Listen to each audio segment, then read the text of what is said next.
How to download video from Vimeo for offline viewing. Hi everyone, welcome back to Wake&Tech. If you're trying to save your favorite videos for offline watching or learning how Vimeo works in general, this is how you can do it.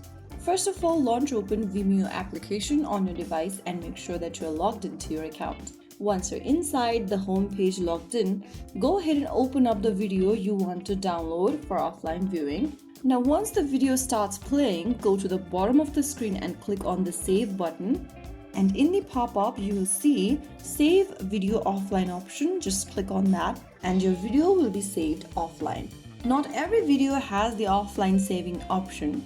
Some of the videos might have it. Not all the videos can be downloaded, so this depends on the creator's setting. If you want to download the video on your device's camera roll, click the Save button and click on Save to Device. And you'll also be able to save the video in your camera roll if the creator has allowed it. So just like that, there you have successfully saved the video or downloaded the video for offline viewing from Vimeo app. If you found the video helpful, don't forget to like, share and subscribe to our channel. I will be back again in the next episode. Thank you for watching.